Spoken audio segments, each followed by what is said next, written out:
आकाशवाणी नागपूर. रेवती जोशी आपल्याला ठळक बातम्या देत आहे. केंद्रीय रस्ते वाहतूक आणि महामार्ग मंत्री नितीन गडकरी यांच्या मार्गदर्शनात आज रविवारी 4 वाजता नागपूर जलसंवाद या राष्ट्रीय परिषदेचं आयोजन करण्यात आलंय.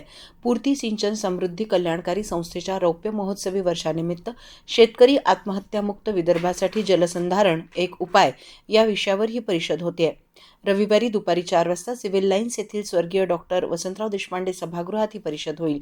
त्यासोबतच उद्या सोमवार 18 मे रोजी जलक्रांती परिषद आयोजित करण्यात आली आहे. रेशीमबागेतील कविवर्य सुरेश भट सभागृहात सकाळी 10 वाजता अभिनेते आमिर खान, नाना पाटेकर आणि मकरंद अनासपुरी यांच्या प्रमुख उपस्थितीत ही परिषद होईल.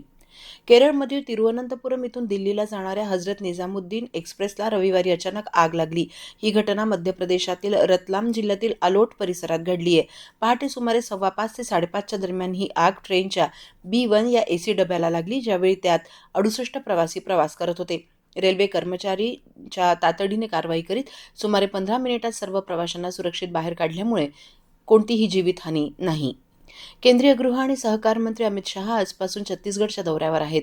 या दौऱ्यात ते बस्तर भागातील सुरक्षा व्यवस्था, विकास कामं आणि सार्वजनिक सुविधांचा आढावा घेतील. त्यासोबतच डायल 112 सेवेच्या विस्तारांतर्गत 400 नवीन वाहनांचं लोकार्पण त्यांच्या हस्ते होईल. जम्मू काश्मीरच्या पूंछ जिल्ह्यात सक्रिय असलेल्या दहशतवाद्यांचा मागोवा घेण्यासाठी सुरक्षा दलांनी काल अनेक भागांमध्ये शोध मोहीम सुरू केली आहे. गेल्या 12 मे रोजी मेंढर तालुक्याच्या मानकोट भागात घुसखोरीचा एक प्रयत्न हाणून पाडण्यात आला होता, ज्यामध्ये एक दहशतवादी मारला गेलाय.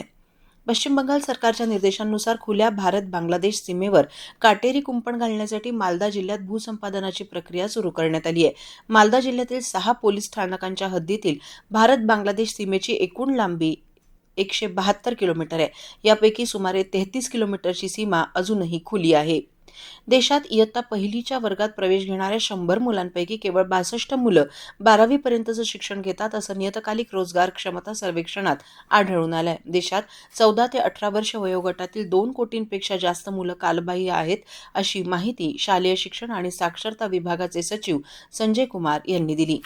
भारतीय हवामान विभागानं दिलेल्या माहितीनुसार नैऋत्य मोसमी वाऱ्यांनी अरबी समुद्र, बंगालचा उपसागर, अंदमान समुद्राचा मोठा भाग, अंदमान आणि निकोबार बेटांच्या काही भागांमध्ये आगेकूच केली आहे. त्यानुसार या महिन्याच्या 26 तारखेला केरळमध्ये मान्सून दाखल होण्याची शक्यता आहे. दरम्यान मध्य प्रदेश, राजस्थान, उत्तर प्रदेश आणि विदर्भात उद्या उष्णतेची लाट कायम राहण्याची शक्यता हवामान विभागानं वर्तवली आहे. याबरोबरच हे ठळक बातमीपत्र संपलं.